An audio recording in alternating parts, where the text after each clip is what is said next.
It began like any other quiet evening, uneventful, calm, the kind of night where routine feels like comfort.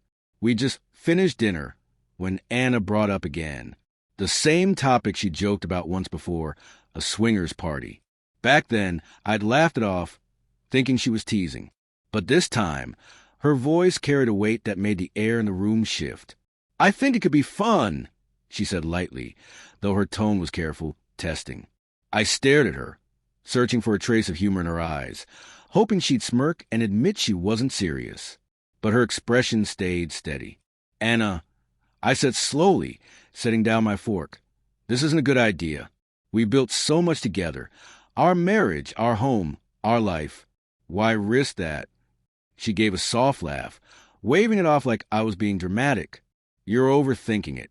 It's just a party. People do this all the time. It's harmless." But the words cut deep. Lately, she hadn't been the same. She'd grown distant, always distracted, more invested in her appearance than in our conversations. The woman across from me felt unfamiliar, like someone wearing my wife's skin but not her soul. "Why now?" I asked quietly. "Why is this suddenly something you need?" She set her wine glass down a bit too hard. "Because I want something new," she said firmly. "I don't see why it has to be a big deal." "It is a big deal," I replied, my chest tightening. "You're asking me to gamble everything we've built." Her eyes hardened. "I'm not throwing anything away. I just want to feel alive again." The silence that followed was thick and heavy. I wanted to argue, to make her see what she was risking. But deep down, I knew I'd already lost her. Her mind was made up. Later that night, she walked out the door. I sat in the living room, the TV flickering in the dark, though I wasn't watching. When she appeared in the doorway, dressed in something that made my stomach twist, she wouldn't meet my eyes. "Trust me," she whispered. "It's just for fun." I wanted to believe her, wanted to believe this was something we could survive. But as the door closed, the sound of her leaving felt final. The house seemed to shrink around me, suffocating in its silence.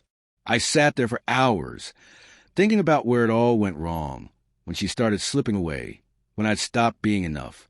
By 3 a.m, I knew what I had to do. When she finally came home, she looked different, tired, pale, and strangely empty. Her gaze fell on the folder, sitting on the coffee table. Inside were the divorce papers I'd signed only hours earlier. "What is this?" she asked, her voice trembling as she flipped through the pages. "It's what's left," I said quietly. "This isn't just about tonight. It's about everything that's been falling apart between us. I can't keep pretending." She sank onto the couch, clutching the papers like they burned her hands. Tears streamed down her face. "Please," she whispered. "I didn't mean for it to go this far. I didn't think it would." Her remorse sounded genuine, but it couldn't fix what had already been broken. I sat beside her, heart aching, but my decision was firm. "It's over, Anna," I said softly. "I've tried, but I can't live like this anymore." She reached for me, sobbing, repeating "I'm sorry" as if saying could turn back time. But there was no going back. The trust was gone, the love worn thin. As she wept beside me, I felt the full weight of loss, of her, of us, of everything we once were. Ending it felt like tearing out a piece of my own soul. But some things can't be mended, and all that was left was a quiet, endless stretch of what came after.